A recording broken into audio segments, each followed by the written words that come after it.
અત્યારે સોશિયલ મીડિયાનો જમાનો છે અને સોશિયલ મીડિયામાં જે ડેટા જનરેટ થાય છે અને લોકોની વચ્ચે જે કમ્યુનિકેશન થાય છે એનાથી પોલીસને આખી જે કામ કરવાની જે કાર્યશાલી છે એમાં આ કઈ રીતે આપણને બેનિફિશિયલ થઈ શકે, કઈ રીતે ફાયદારૂપ થઈ શકે એ અંગે આપણે વિચાર કર્યો અને વિચાર કર્યા પછી ગુજરાત પોલીસ તરફથી એક પ્રોજેક્ટ 1 માર્ચ 2025માં રોલ આઉટ કરવામાં આવે. આ પ્રોજેક્ટનું નામ છે જીપી સ્મેશ. કોઈપણ વ્યક્તિને પોલીસ સાથે કોમ્યુનિકેટ કરવા હોય, એમની કોઈ રજૂઆત હોય, એમની કોઈ ફરિયાદ હોય, એમનો કોઈ અભિપ્રાય હોય તો એ સોશિયલ મીડિયાના માધ્યમથી લોકો કરતા હોય છે. જીપી સ્મેશ અંતર્ગત કોઈપણ વ્યક્તિ જ્યારે ગુજરાત પોલીસને અથવા ડીજીપી ગુજરાતને ટેગ કરી સોશિયલ મીડિયા ઉપર કોઈપણ કોમ્યુનિકેશન કરતા હોય તો આ કોમ્યુનિકેશનને તુરત જ ધ્યાનમાં લઈ એનાલાઇઝ કરી અને એનાલાઇઝ કર્યા પછી એમાં શું કામગીરી કરવાનું થાય અને એ કામગીરી કોણ કરે એના માટે ડીજીપી ઓફિસ પોલીસ ભવનમાં એક જીપી સ્મેશ ટીમની રચના કરવામાં આવી અને એ જ રીતે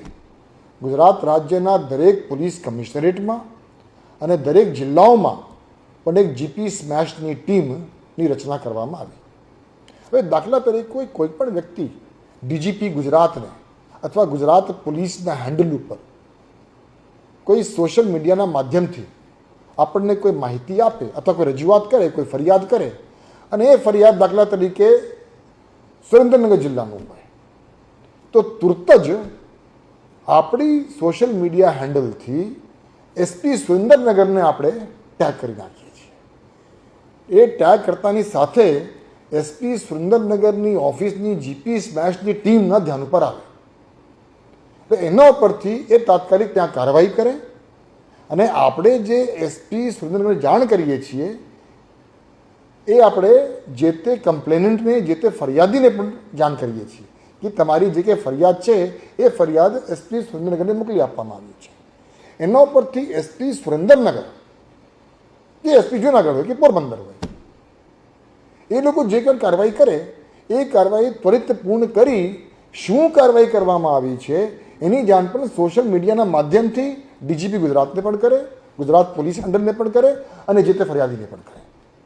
એટલે કોમ્યુનિકેશનની આખી જે ચેનલ છે સોશિયલ મીડિયાના માધ્યમથી એ ખૂબ ત્વરિત થઈ જાય અને આપણે આ કાર્યવાહી તુરત જ અને પરિણામલક્ષી થાય એના માટે